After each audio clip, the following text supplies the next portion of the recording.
Civil rights has been a long-standing issue since almost the beginning of time. Throughout all generations, at least one group of people have been the target of oppression, and for quite a while, African peoples have been the target of this hatred. On May 17, 1954, the U.S. Supreme Court ruled in Brown v. Topeka Board of Education that segregated schools were inherently unequal and ordered that the U.S. public schools be desegregated with deliberate speed. In the South, Arkansas was one of two states to announce that it would immediately begin to take steps to comply with the Brown decision. Superintendent Virgil Blossom of the Little Rock High School picked 9 black students to begin integration with the help of Daisy Bates. Bates, president of the state branch of the NAACP and lead advocate for integration, ran a newspaper for the black community called Arkansas State Press. The paper would later be used to document the Nine's integration and the school's refusal to admit them.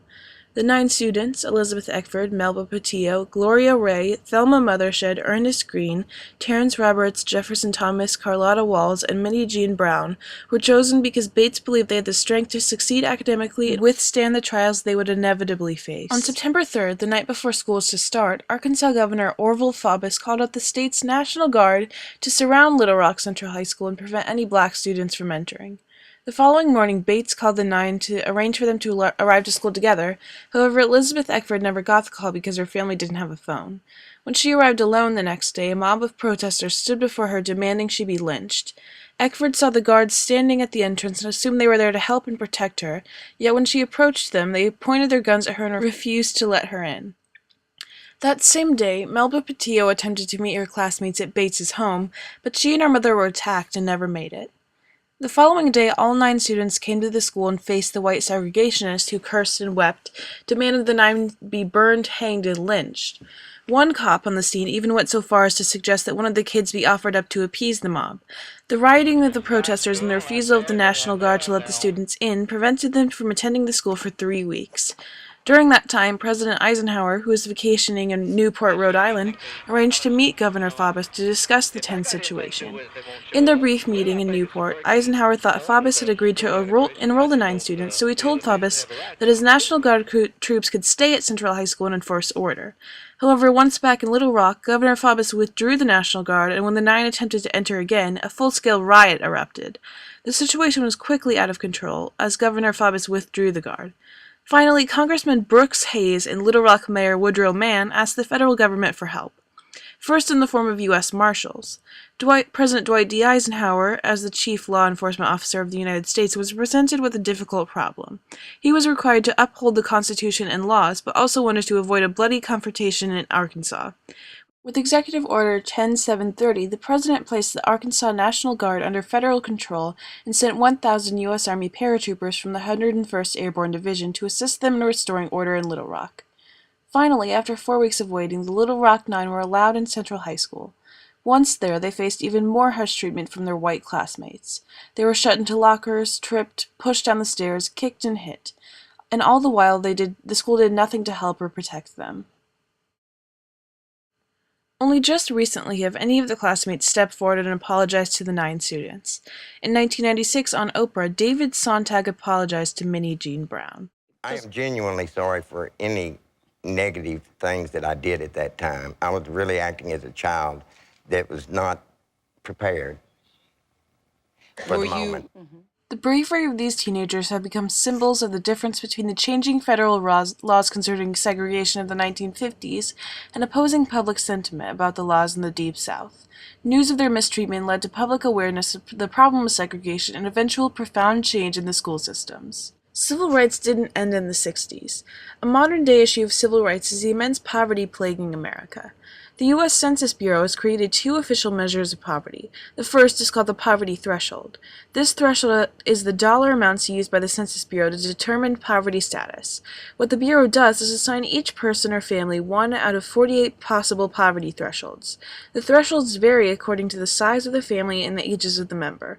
They are also annually updated for inflation using Consumer Price Index U.S. city averages.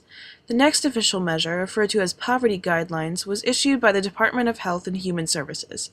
The guidelines are meant for administrative use in determining eligibility for certain federal programs.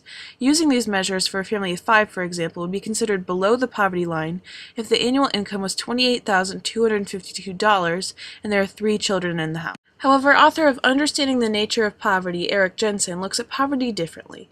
He defines it as a chronic and debilitating condition that results from multiple adverse synergistic risk factors that affects the mind, body, and soul. Jensen identifies 6 different types of poverty in his book.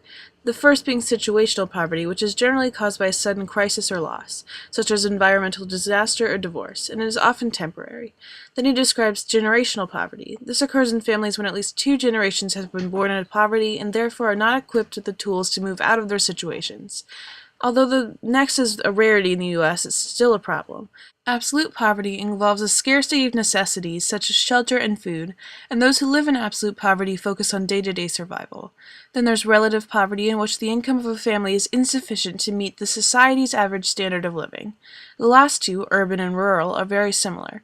Urban poverty occurs in areas with populations of at least 50,000 and deals with complex aggregate of chronic and acute stressors, and people are dependent on often inadequate large city services. Rural, in contrast, deals with areas with populations of less than 50,000. There are single guardian households and often have less access to services and quality education opportunities. Although anyone could be affected by these, there does seem to be patterns in those who are most affected. For example, poverty rates for blacks and Hispanics greatly exceed the national average, as 27.4% of blacks and 26.6% of Hispanics are poor, while 9.9% of whites and 12.1% of Asians are below the poverty line. There's also a difference in households headed by single women, as 31.6% of families headed by single women are poor, higher than any other family dynamics, seeing as 15.8% of households headed by single men and 6.2% of married couple households are living in poverty.